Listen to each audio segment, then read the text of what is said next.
नौगछिया के जहांगीरपुर वैसी में कोसी का कटाव लगातार जारी है। अभी तक लगभग 100 घर कोसी की गोद में समा चुके हैं और सैकड़ों परिवार का आशियाना उजड़ चुका है। लगातार हो रहे कटाव से लोगों को हो रही परेशानियों का जायजा लेने कांग्रेस विधायक दल के नेता और भागलपुर विधायक अजीत शर्मा कटाव स्थल पर पहुंचे और लोगों से कटाव को लेकर जानकारी हासिल की। इस दौरान कांग्रेस विधायक ने कहा कि अधिकारियों की लापरवाही के कारण लोगों को कटाव की भीषिका झेलनी पड़ रही है। वहीं उन्होंने कहा कि कटाव निरोधी काम में तेजी लाने के लिए वो मुख्यमंत्री से बात करेंगे। वहीं बच्चों को खाना नहीं मिलने के सवाल पर उन्होंने कहा कि वो सरकारी स्तर से भोजन की व्यवस्था करवाने की व्यवस्था करेंगे। अगर वो नहीं बन पाया तो अपने स्तर पर भी इसका उपाय करेंगे। सूचना मिली कि बहुत ही घर कट रहे हैं बाहर से कोसी के, और ये आप जान रहे हैं कि नौगछिया प्रखंड के जहांगीरपुर वैशी में हम आए हैं और अभी लोगों ने बताया कि 100 घर से पक्के घर से अधिक इसमें गंगा में समा चुके हैं और सरकार की तरफ से जो कटाव को बचाने का काम होना चाहिए बिल्कुल नगण्य है और अभी शुरू हुआ है। जो बालू भर के दे रहे हैं उससे कोई बचना नहीं था।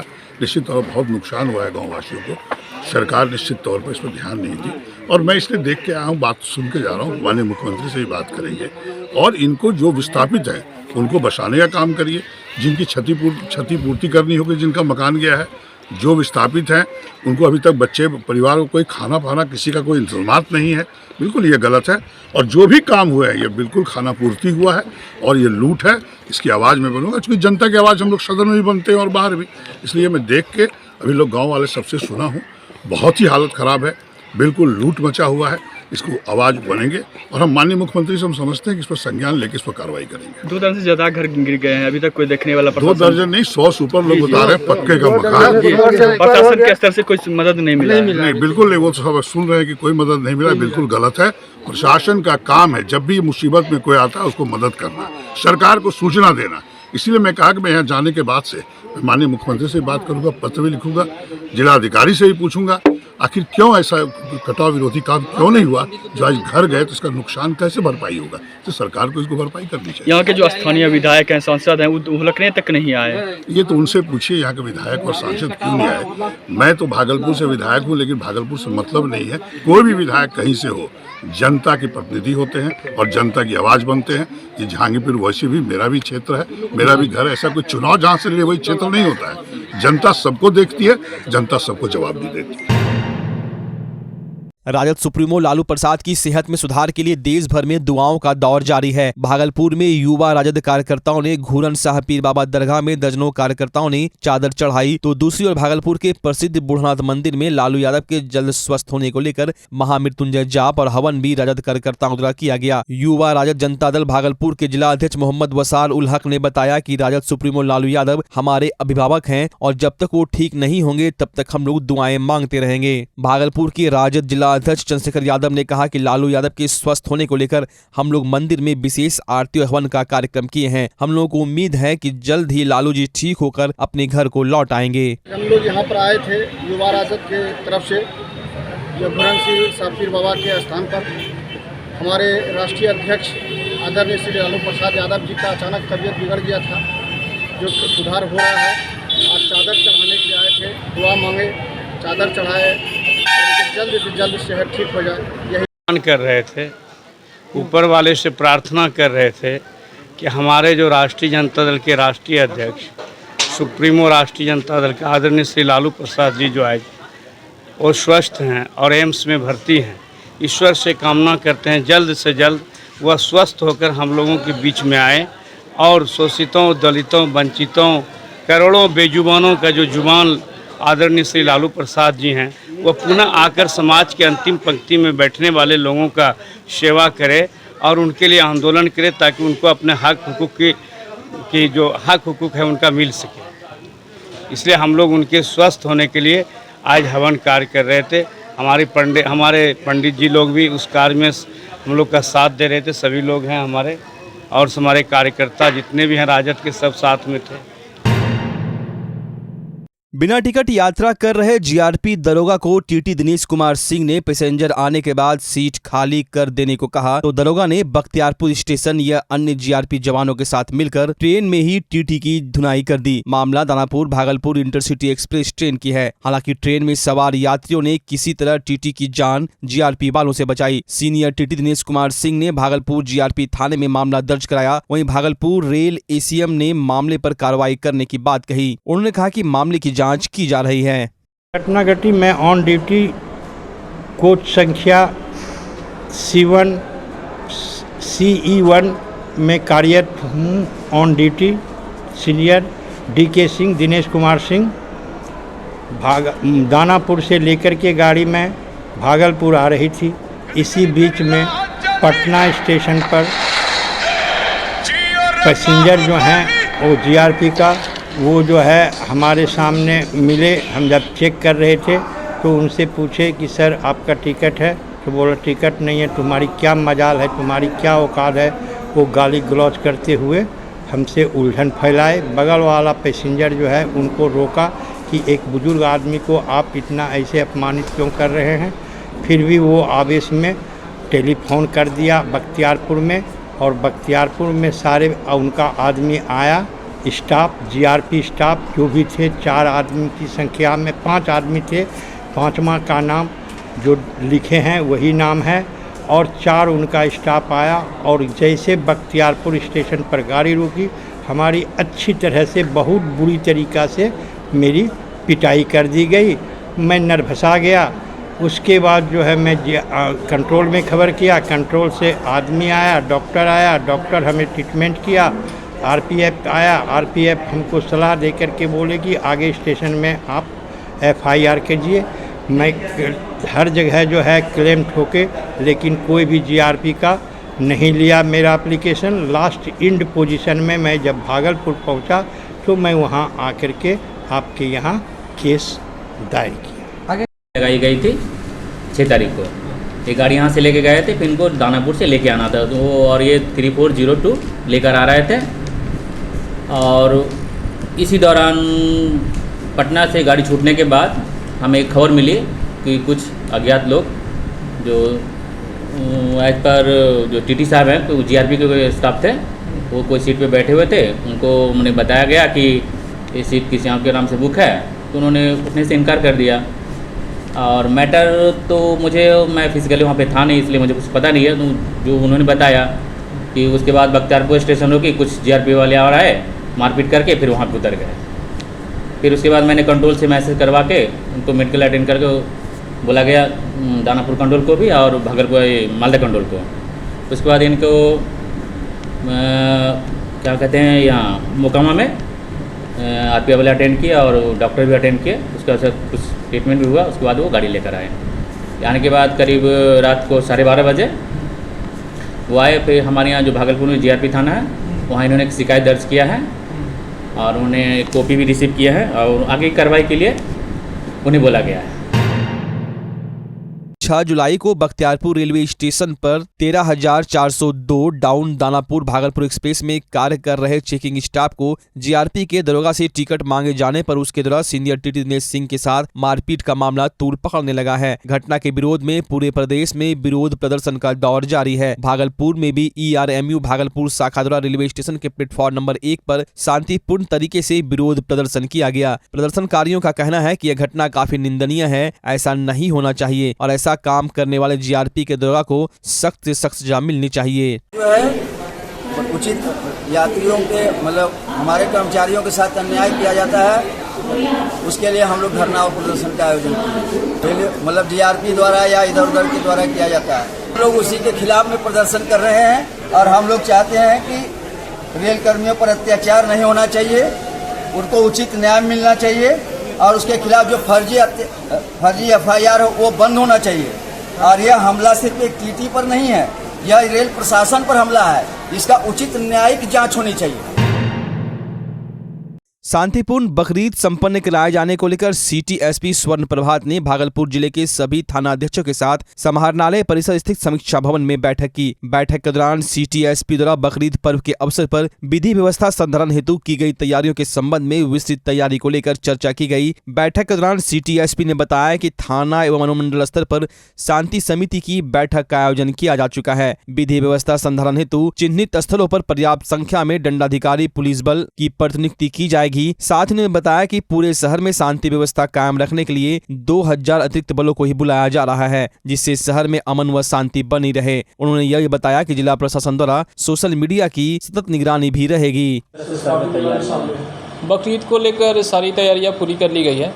कल जिला स्तरीय शांति समिति की बैठक भी समीक्षा भवन में की गई थी और आज से हम लोग फ्लैग मार्च शुरू करने वाले हैं। सभी थाना को निर्देश दिया गया है कि जो भी हमारे बजरा की फोर्स है, सीआईटी की फोर्स है और जो हमारे स्पेशल दंगा की फोर्स है, उन सभी को इसमें सम्मिलित करें और सभी थाने में फ्लैग मार्च किया जाएगा और जिला स्तरीय फ्लैग मार्च भी किया जाएगा। भागलपुर की सुल्तानगंज में 3 दिन पूर्व अजगैबीनाथ गंगा तट पर गंगा नदी की तेज धार में डूब रहे मां बेटी को अपनी जान की परवाह किए बगैर बचाने वाले सुल्तानगंज के सीईओ शंभू शरण राय को सामाजिक सांस्कृतिक संगठन जीवन जागृति सोसाइटी के द्वारा आपदा फरिश्ता सम्मान से सम्मानित किया गया। सोसाइटी के अध्यक्ष प्रसिद्ध शिशु रोग विशेषज्ञ और जदयू चिकित्सा प्रकोष्ठ के अध्यक्ष डॉक्टर अजय कुमार सिंह की टीम के द्वारा सीईओ शंभू शरण राय को अंग वस्त्र एवं मोमेंटो देकर सम्मानित किया गया। इस दौरान जीवन जागृति के जिला अध्यक्ष डॉक्टर अजय कुमार सिंह ने बताया कि जीवन जागृति सोसाइटी ऐसे लोगों का सम्मान करती है जो डूबते हुए लोगों की जान बचाती है। साथ ही डॉक्टर अजय कुमार सिंह ने कहा कि सुल्तानगंज अंचलाधिकारी ने जिस तरह अपनी जान की परवाह किए बगैर दोनों माँ बेटी को बचाया है, वो मानवता की मिसाल है। वहीं सीईओ शंभू शरण राय ने भी जीवन जागृति सोसाइटी के कार्यों की जमकर सराहना करते हुए लोगों से अपने आसपास होने वाले किसी भी घटना के दौरान लोगों की सहायता करने की बात कही। इस दौरान जदयू चिकित्सा प्रकोष्ठ के प्रखंड अध्यक्ष मुकेश कुमार, प्रभारी डॉक्टर राजीव कुमार झा, दीपक कुमार, मृत्युंजय कुमार, राकेश माही, धर्मेंद्र कुमार सहित कई कार्यकर्ता मौजूद थे।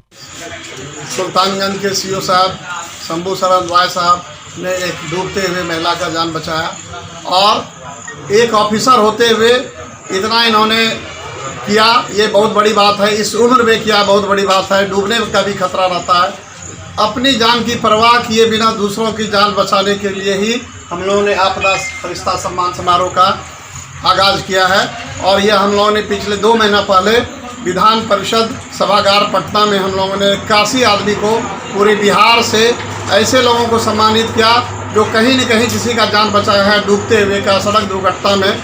उसी कड़ी से को हम लोग आगे बढ़ाते हुए आज सीईओ साहब को हम लोगों ने आपदा फरिश्ता सम्मान समारोह किया ताकि लोग इसको देखें और इससे प्रेरणा ले। सराहना करते हैं।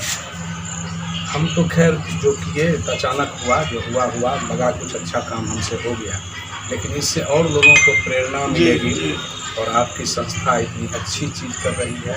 नए युवा जो हैं उनको आपसे प्रेरणा लेना है और हमारे जज्बात को देखना है कि हम इस उम्र में कुछ कर सकते हैं। तो युवा भी इस तरह का पहल करें तो समाज को कुछ अच्छा संदेश और लाभ। भाजपा झुग्गी झोपड़ी मंच के जिला अध्यक्ष शंकर प्रसाद गुप्ता के नेतृत्व में बैठक हुई। शंकर प्रसाद गुप्ता के द्वारा बताया गया कि जिला पदाधिकारी महोदय के द्वारा भूमिहीनों को बसाने का आदेश जगदीशपुर अंचलाधिकारी को दिया गया था, परंतु आज तक कोई कार्रवाई नहीं हुई। शंकर प्रसाद गुप्ता ने बताया कि भूमिहीनों की मदद में भागलपुर सिविल कोर्ट के कुछ अधिवक्ताओं द्वारा भी निःशुल्क मदद किया जाता आ रहा है। अधिवक्ता नितेश निखिल एवं सौम्य आदर्श ने प्रेस से बात करते हुए कहा कि जहाँ तक उनसे हो पाता है वो हमेशा गरीबों की निःशुल्क मदद करते हैं और आगे भी करते रहेंगे। अधिवक्ता नितेश निखिल ने बताया कि माननीय प्रधानमंत्री महोदय के द्वारा 1665 भूमिहीनों को अभियान बसेरा के अंतर्गत बसाया जाने का आदेश दिया गया, जिसमें से भागलपुर जिला पदाधिकारी महोदय के द्वारा वर्तमान में 92 भूमिहीनों को बसाने का आदेश दे दिया गया है। बैठक किया गया था। गरीब जनता जो है भूमिहीन के लिए उनको एक जमीन देने का प्रावधान किया गया था। माननीय प्रधानमंत्री महोदय के द्वारा 1665 भूमिहीनों को भूमि प्रदान करने का दिया गया था, जिसमें से डीएम साहब के द्वारा भागलपुर 92 भूमिहीनों को जमीन देने की बात की गई थी। 1/11/2021 को ही उनके द्वारा आदेश दिया गया था, परंतु आज तक इस पर कोई निर्णय नहीं लिया गया। अंचलाधिकारी जगदीशपुर के द्वारा अभी तक इस पर कोई कार्रवाई नहीं किया गया। इसीलिए हम अधिवक्तागण से जितना बन पा रहा है निःशुल्क सलाह व्यवस्था जैसे भी हो रहा है वैसे करके इन भूमिहीनों को बसाने के लिए डीएम साहब से अपील कर रहे हैं। हम लोग बैठक इसलिए किए कि हम लोग को मुखिया चुनाव के पहले 93 भूमिहीनों का आदेश हुआ था कि मुखिया का चुनाव हो जाने के बाद आप लोग को बसा दिया जाएगा। लिखित मिला है डीएम के यहाँ से, डीएम साहब के यहाँ से, और अभी तक नहीं बसाया गया। हम लोग इसी के लिए आज हम लोग बैठक किए कि हम लोग को जल्द से जल्द गरीब भूमिहीनों को बसा दिया जाए, जगह पर पहुँचा दिया जाए। इसीलिए आज हम लोग बैठक किए। बिहार सरकार द्वारा पर्यावरण, वन एवं जलवायु परिवर्तन विभाग द्वारा आजादी के 75वें अमृत महोत्सव के अवसर पर 73वां वन महोत्सव 2022 का आयोजन भागलपुर के जयप्रकाश उद्यान में किया गया। कार्यक्रम नगर वन योजना के तहत भागलपुर के डीआईजी विवेकानंद ने औपचारिक वृक्षारोपण कर किया। कार्यक्रम के दौरान भागलपुर के जयप्रकाश उद्यान में कई तरह के घने व फलदार वृक्ष लगाए गए। नगर वन योजना के तहत चल रहे कार्यक्रम में आरोग्य वाटिका, नमामि गंगे जलज, वर्ड नेस्ट स्टॉल भी लगाया गया। कार्यक्रम के दौरान लोगों को जागरूक करते हुए वृक्ष लगाने एवं पक्षियों को पानी पिलाने की व्यवस्था सभी लोगों से करने की बात कही गई। झुनझुनवाला आदर्श बालिका विद्यालय के अलावा कई स्कूली बच्चों द्वारा पर्यावरण जागरूकता को लेकर शहर में झांकी का भ्रमण कर कार्यक्रम स्थल तक लाया गया। कार्यक्रम का मुख्य उद्देश्य पर्यावरण को स्वच्छ व संरक्षित रखना था। आज़ादी के अमृत महोत्सव के अवसर पर वन विभाग द्वारा आयोजित यह वन महोत्सव का कार्यक्रम अत्यंत ही प्रेरणादायक है। और जैसा कि हम सभी जानते हैं, हरियाली है तो जल है, जल है तो जीवन है। और इसी थीम के साथ हम लोगों को आगे बढ़ना है। पेड़ पौधे सुरक्षित और संरक्षित रहेंगे तो हमारा समाज, हमारे भागलपुर के पुलिस जिला नौगछिया रंगरा के राष्ट्रीय राजमार्ग पर ओवरब्रिज के पास कथित रूप से अवैध वसूली का वीडियो वायरल होने के बाद एसपी के निर्देश पर किए गए जांच रिपोर्ट में बात सामने आई है कि वीडियो में यह स्पष्ट नहीं है कि घटनास्थल पर अवैध वसूली की जा रही है। नौगछिया के एसपी सुशांत कुमार सरोज ने कहा कि लेकिन पुलिस की गतिविधि संदेहास्पद जरूर है। पुलिस के लिए छवि महत्वपूर्ण होती है, इसलिए पीएसआई शशि कुमार को लाइन क्लोज किया गया है, जबकि चालक गौतम कुमार को 1 माह तक ड्यूटी से अलग रखने का निर्देश दिया गया है। देखिए, हमने देखा है, जांच रिपोर्ट भी आ गया है, उसमें कहीं क्लियर कट तो नहीं आ रहा है कोई राशि लेते हुए, लेकिन वहाँ पर जो एक्टिविटी है वह संदेह से परे भी नहीं है और पुलिस के लिए छवि बहुत महत्वपूर्ण होती है। तो हम लार्जर इंटरेस्ट में देखते हुए जो पदाधिकारी था पीएसआई शशि कुमार, उसको लाइन क्लोज किया है और उसने शो कॉज भी किया है। और जो चालक था बीएसजी गौतम कुमार सिंह, हमने उसका 1 माह का ड्यूटी बंद भी कर दिया है। और ये मैसेज सभी पदाधिकारियों के लिए, सभी गश्ती के लिए है, जहां भी छवि से संदेह से परे घटना होगी।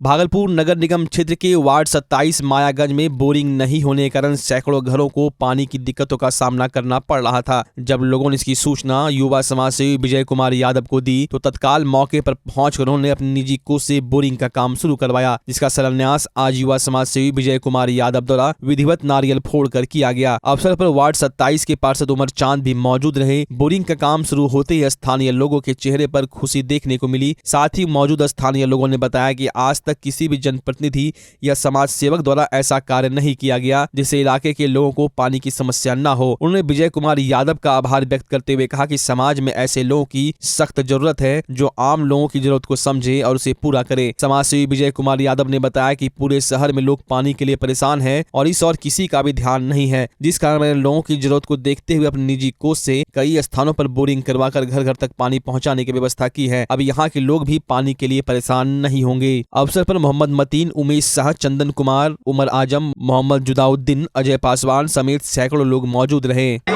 हमारे वार्ड नंबर 27 में पानी का बहुत दिक्कत हो रहा था, इसलिए हम लोग बहुत परेशान थे। इसका समस्या लेकर हमारे वार्ड पार्षद उमर चांद जो थे विजय भैया गन गए। जो विजय भैया आने के बाद हम लोगों का ये पानी का समस्या हल किया और अपने तरफ से हम लोग के समस्या को देखते हुए उन्होंने एक बोरिंग दिया, इस बोरिंग से पानी पीने के लिए हम लोग बहुत शांति से 200-250 घर पी सकते हैं और इसके लिए इन सबको हम लोग वार्ड नंबर 27 की जनता धन्यवाद देते हैं। वार्ड नंबर 27 मायागंज है और यहाँ के वार्ड पार्षद के द्वारा जो है मुझे खबर मिली थी कि यहाँ पे पानी की बहुत ज़्यादा समस्या है और मैंने आके देखा कि यहाँ पे लगभग 200-250 घर पानी के लिए बहुत त्राहिमाम मचा हुआ था। तो इनको देखते हुए लगा कि यहाँ पे एक प्याऊ का जो है एक दिया जाए जो कि सब लाभान्वित हो, सबको पानी मिले, रोड पे नहीं जाना पड़े। यहाँ की जो है माताएं बहने रोड पर से जाके पानी लाता था, वो अब नहीं लाना पड़ेगा। यहाँ पे एक प्याऊ का आज विधिवत उद्घाटन किया है। यहाँ की जनता बहुत खुश है, इस प्याऊ को देख के लोग का आशीर्वाद है। तिलकामांझी भागलपुर विश्वविद्यालय के पीजी जूलॉजी विभाग में यूजीसी द्वारा 2 दिवसीय राष्ट्रीय सेमिनार का आयोजन किया गया। राष्ट्रीय सेमिनार का उद्घाटन तिलकामांझी भागलपुर विश्वविद्यालय के कई विशिष्ट पदाधिकारियों के साथ साथ बाहर से आए कई विश्वविद्यालय के पदाधिकारियों द्वारा सामूहिक रूप से दीप जलाकर किया गया। सेमिनार का विषय रिसर्च मेथोडोलॉजी के विविध आयाम पर रखा गया है। सेमिनार पीजी जूलॉजी विभाग और भारत सरकार के agro economic research centre Bihar Jharkhand तत्वाधान में आयोजित किया गया है। और हम लोगों के ये प्रपोजल सैंक्शन हुए 2 दिवसीय नेशनल सेमिनार के लिए, जिसके टॉपिक हम लोगों ने चयनित किए different aspects of research methodology. ये मल्टी डिसिप्लिनरी है। अगर मैंने केवल इसमें साइंस करता तो हमारे दूसरे संकाय के जो humanities, social science, commerce, law, उसके स्टूडेंट या उसके टीचर वंचित हो जाते। और अभी जो यूजीसी रेगुलेशन पीएचडी का 2016 है, जिसमें पीएचडी के लिए सेमिनार, पेपर प्रेजेंटेशन और एब्स्ट्रैक्ट राइटिंग कंपलसरी है, तो मैंने मेनली रिसर्च स्कॉलर्स जिनके लिए पीएचडी के लिए ये ज़रूरत होगी उस समय सबमिशन के लिए, या जो टीचर्स हमारे हैं उनको जो कैश का अभी नया रेगुलेशन आया प्रमोशन का, उसमें ये कंपलसरी है। इसीलिए हम लोगों ने प्लान किया कि इसमें हम लोग मल्टी डिसिप्लिनरी किए कि रिसर्च मेथोडोलॉजी कि किस तरह से आप रिसर्च करेंगे जिससे कि रिसर्च की सार्थकता रहे, उसके रिसर्च के डिसिप्लिन मेंटेन रहें और आउटकम आए जिसके रिकमेंडेशन हम लोग गवर्नमेंट को भेज सकें।